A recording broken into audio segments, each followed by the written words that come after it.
welcome back to the channel. My name's Andrew. It's great to see you. Welcome to Southampton, out here on just a little practice day.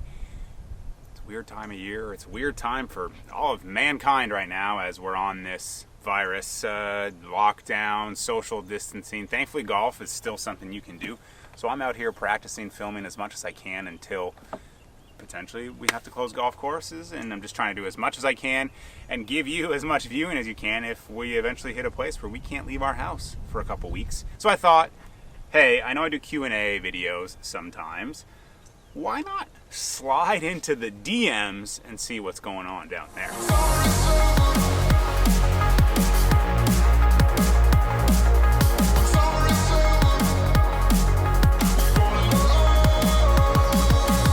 I get a lot of DMs on Instagram, no creepy ones, but yet, I guess, or yeah, no creepy ones, maybe some rude ones here or there. I try my best to answer them as promptly as I can, but they do expire after 4 weeks, and that little request DM thing, it's always up there, and it's intimidating. Sometimes there's some really long ones that are hard to really type out. There's short ones, there's just well wishes, there's just shout outs, there's just nice things, quick questions. Those are easy to get to.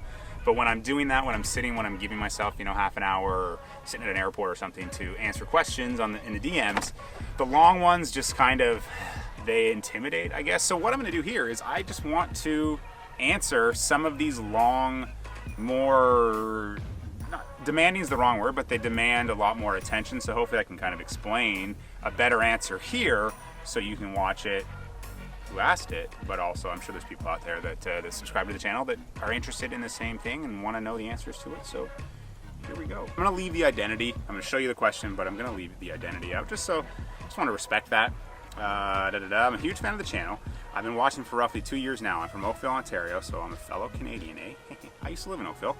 I just want to ask you a few questions knowing that you've been through a lot on and off the course, especially in playing the Q School and playing the Canadian Tour. This April, I'm making the decision to turn pro, and the goal is to get my scoring average from 72.1 to below 71. If I can do that, I'm going to do European Q School in the fall. My advice for turning pro, I've answered it sometimes in the channel before. I would advise you to turn pro when you know you have the financial support, the emotional support, and kind of the professional support. Having the money to play is a huge thing. You don't want to be going out there and playing week to week and then just kind of putting yourself in debt to enter the tournament and then hope to play so well to make that money back. The financial support's there. That's very, very huge.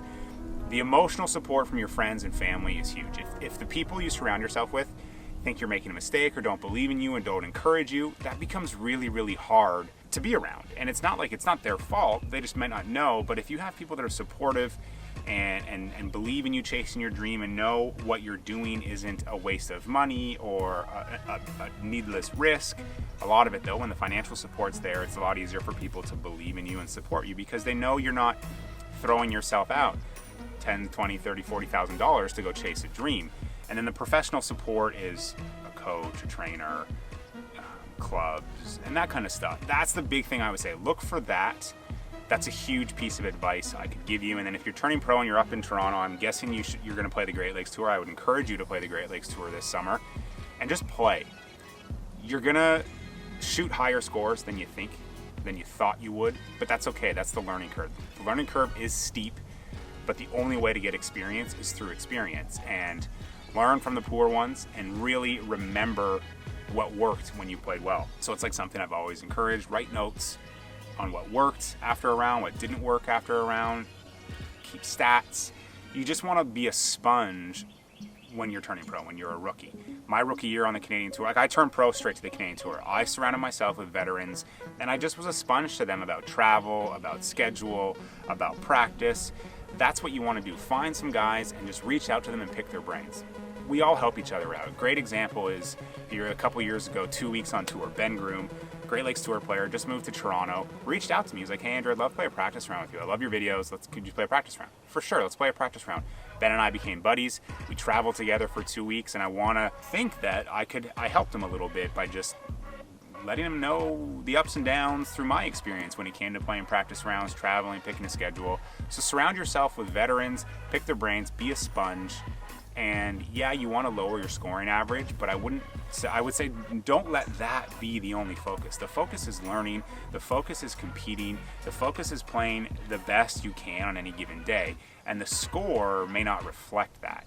And the conditions could be difficult, and things happen, health happens, like there's all this stuff. So I would say yes, focus on getting that scoring average down, but don't let that be the driving force. If you get your scoring average down that low, but there's not enough money to go to do European Tour school, might not be the best idea. So I hope that helps. I hope that gives you some points to lean on, to learn from, and yeah, I hope I can do more like this than just, answering as that in words. Hey man, big fan of your content. I just committed to play college golf, which means I'll be playing in a lot of 36-hole in one-day events. It would be super sick if you could make a video on how to prepare your body and game to play in one of those events. Keep up. Well, I can answer this. Playing 36 holes, you just need to fuel yourself well, drink a lot of water, just keep your mind from getting too high too soon. A 36-hole day is a marathon. You're going to be walking. You just want to keep your energy levels up and not take undue risks early on, because that can stress round one, because you're stressing to finish and make up the mistakes. And then when that stress is high, you've got to go out and play again. Like anyone that's played, or you've probably played a round where you got off to a terrible start, you fought back and you shot a decent score, and how exhausted do you feel afterwards? Well, if it's a 36-hole day and that just so happens to happen in round one because you got a little greedy, you took on some risks you shouldn't have, you made a mistake early, you pushed to make up for it on the very next hole and followed 2 bad holes in a row, I would say you just want to pace yourself. It is a marathon. Just kind of slowly let the round and the day build, and I would say that's my best advice. It's been a long time since I played 36 holes in a day for a tournament. And then on the flip side of that coin, when you get off hot, just stay out of your own way and just let it keep happening, because that's how you can ride a 36-hole day and shoot a bunch under par. I would say look at it as one full round of 36 holes as opposed to 2 rounds of 18 holes. That might be a good way to let you kind of spread out your energy, spread out your focus, spread out your game plan. I hope that helps. Again, I haven't played 36 holes in a day since I was an amateur, so it has been a long time, but that's kind of what I think would help. From Toronto, I've been watching your videos for a long time, and I too have the dream of being a professional golfer. I know that you moved to Florida and could be in the US. I have family with a house in Myrtle Beach and want to move down there. Just blah, blah, blah about visas. You don't need a special visa to come down here and play tournaments. Obviously, if you're playing for a bunch of money, you will have to claim it, and you're going to pay a withholding tax. So like when you win money down here, say you come down here, you turn pro, you play a little event in Myrtle Beach, you win some money, they're going to ask for your information, your tax information. Being a Canadian, they're going to hold 30% of that until you get a tax ID number. So in the new year, you can file that with the IRS. They'll give you that 30% back, and you'll subsequently get a tax ID number, an ITIN, and in doing that, you'll be able to enter that number in any upcoming financial things when you do sign up for a tournament, because that's basically like a social security number. And then in terms of visa, yeah, you can get an athlete visa. It is helpful. It costs a lot of money, but that gives you 5 years in the country to compete and do whatever you want. Be down here for the whole year. Being a Canadian, these visas we get are 6 months, just our traveler visa back and forth. You can do that. You can get the athlete visa. You can stick with the B1, B2 visa, which is what just stamps your passport when you cross the border. But make sure you go back within 6 months so you don't lose your health care. To get the sport visa, you need to have a lot of reference and likely some status on a tour down here. Not like a Swing Thought tour, but like a Corn Ferry or something like that, to be able to merit that. They've cracked down on them a little bit. But in terms of that, that's really all you need to know. It can be complicated, but just if you want to come down here, don't stay longer than 6 months. When you sign up for those tournaments, know you're going to lose 30% in your first year, no matter what, and then you can get it back in the new year. So that comes into something when it comes to budgeting. You win $1,000 in a tournament, well, you're only walking away with 700, you'll get it back. But that's basically all the advice there is for being a Canadian and wanting to come down here and start a professional career. I would say play this summer on the Great Lakes Tour. I would really recommend that. Gives you a lot of good feelings for the competition, especially right now. Obviously, you're not coming down here for the next 8 weeks at least because of what's going on. So play the summer in Canada on the Great Lakes Tour, and then if you want to come down here in the winter, you'll be you'll be good to go, and hopefully this information helps you. I played college golf for a community college this fall, and I've decided to take my passion for the game to the next level. I've decided to be a part of the Nebraska-Lincoln PGM program and golf team. I have to admit that you are my favorite golfer to follow on Instagram. Your content is off the charts. Thanks, buddy. I think you were doing so cool. I was wondering if you want to talk to me about how you pursued a career doing what you love. I'm so excited to be furthering a career in this growing industry, and I was wondering if you could help me out. How did I do this? How do I pursue a career I love? I just did it. There's no secret sauce. You just have to do it. You just have to be consistent, be patient, work hard.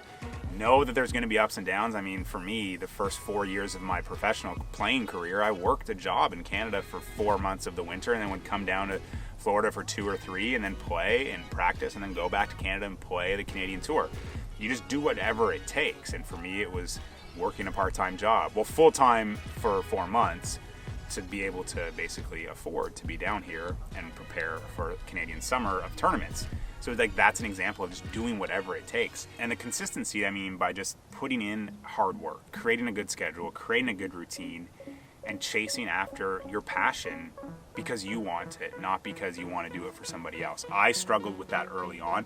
I played golf to try to impress people and get sponsorship and basically feel good enough, and that's a house of cards. Whereas now I'm at a point in my life and in my career where I'm making YouTube videos because I love to make YouTube videos and because I love the game of golf again, and I love sharing that with people. And if that allows me to compete again, amazing. But if it allows me to just make YouTube videos and be my own boss, make my own schedule, and make a living, well then I'm winning. I'm still playing golf for a living, so I'm so lucky. But I just chased relentlessly. That's what you need to succeed in anything. You just have to be relentless. You have to be driven. You have to have that belief in yourself to see through the lows and then just ride out the highs. So if you want to be in the golf industry, there's going to be crappy times. That's life. But I would say you just have to focus on what you want, that goal you want, and be consistent, be patient, and then bust your ass, because no one's going to do it for you. Handouts happen, you get lucky, but at the end of the day, it's just like golf. Focus on what you can control. So if you're in the PGM and you want to get a great job out of it, focus on that. Get great marks, play good golf. When it comes to your PATs, just really prepare and focus and excel. So it's like focus on what you can control. It's super cliche, but it's super real, because that's just life. Like that's how the best people in any field have succeeded. And the passion side of it is awesome. But just because it's a passion, you're gonna lose that at times. But don't let that little loss of passion derail you entirely. There's times where I don't like doing this because I don't see the results I want, maybe, or I'm burnt out or I'm tired, but I can't let that determine things. I let my work and what I can control, and if the passion's down a little bit, just ride it out. Like I said, ride out those lows. And when things are going great, the results are great, you can't let that get you too high, because it distracts you from what you do, and that's your work, and that's making the videos and making quality and just sharing passion for golf. So yeah, I hope that helped set you on a good path right now for where you're at in your career. I just have a few questions. So I'm currently working on becoming a professional like yourself and wanting to get into as many events as possible. I'm just curious in some of the ways that you've done things, past sponsorships, that sort of stuff. Do you have a sponsorship with TaylorMade and da-da-da? When it comes to getting the money to play golf, when I first turned pro, I sold shares in myself to members at my golf club, raised money that way. They got a tax write-off for doing so, and I used that money to fund my career. I had a backing another season or two where there was a split in what I made. That's another way to go about it. Basically, find an investor and split what you make so that there's a bit of a return on their investment. In terms of clubs and that, just turning pro doesn't merit you free golf clubs from a company. A lot of people have that misconception. When you turn pro, reaching out to a club company, a rep, maybe they'll give you like a player discount, which is like sometimes like it's like half off retail or half off cost. That is so awesome, because if you can get high performing equipment for a fraction of the cost, it's going to make that money up if you play well with it, right? Like if you're fit to it and it helps you play better, ideally you'll make that money up in tournaments.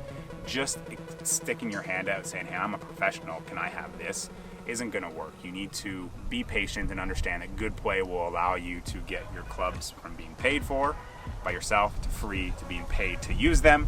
And then in terms of like getting set up to play and practice at a golf course, you need to offer them something. First, when I moved to Florida, the first golf course I got set up at, I worked the carts 2 days a week in exchange for play and practice. You have to add value to people that are helping you chase your dream, get on the PGA Tour, whatever it is. You can't just say, oh, I'm a pro, I deserve this. That sense of entitlement will not get you very far.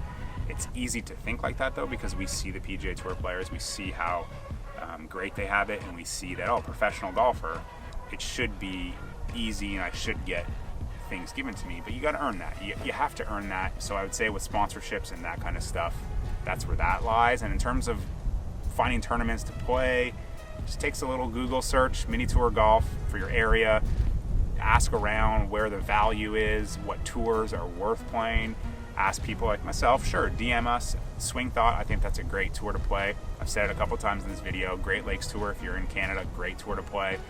Dakota's Tour, awesome tour to play. So just pay attention to where there's good tournaments to play, best value, best bang for your buck, or state opens if that's how you want to get your feet wet. There's a lot of golf to be played professionally, but my advice would be find that's the best bang for your buck, the best cost efficiency, because it's expensive and you want to play where you have the opportunity to maybe reimburse yourself if you're paying on your own dime, which I don't encourage, or you raise the money, you have enough, set a schedule and just go ham on that. Don't pay attention to the money and just come out the other side and then reevaluate every 6 months and see, okay, where are we at? Are we going to go to Q school or are we not?